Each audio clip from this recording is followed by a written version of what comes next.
Hello, everyone. I want to begin today's report with something stupid Russia did, just for funsies.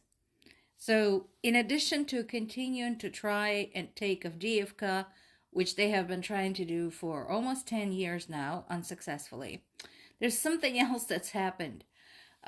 Remember, there was a report about Ukrainian troops crossing the Dnipro River in Kherson region and creating a foothold on the other bank, which was, of course, associated with the retreat of Russian troops.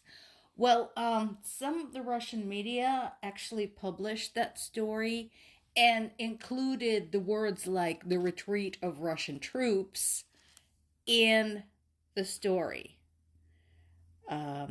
Or some of the more diplomatic ones said something about moving troops to more favorable positions. They then received a call from the government and removed that story from their sources. So that's Russia for you. And we know there are some people here in the United States who are big fans. And that's your preview. What will happen? Not might, but will happen if those people come to power. In other news, amid growing concerns about war weariness among Ukraine's allies, some are truly stepping up. This story was in Associated Press. This talks about military exercises that the French provided to Ukrainian soldiers to basically improve their chances of survival under the war condition that they have been wrestling with this entire time.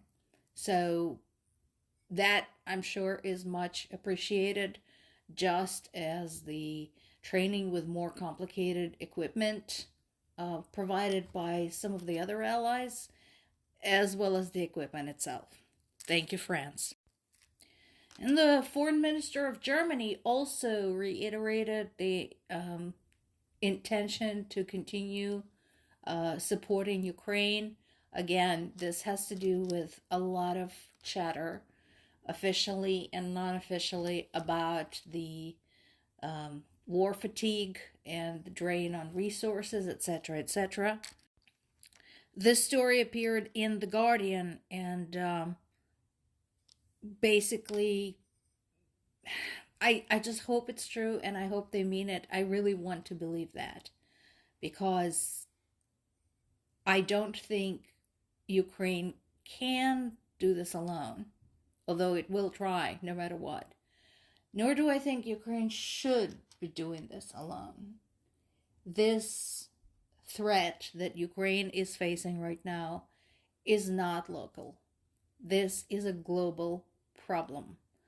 A lot of very smart people, historians, political analysts, economic analysts, and many other very bright minds have written a lot of pages about this. Why the war in Ukraine affects everyone.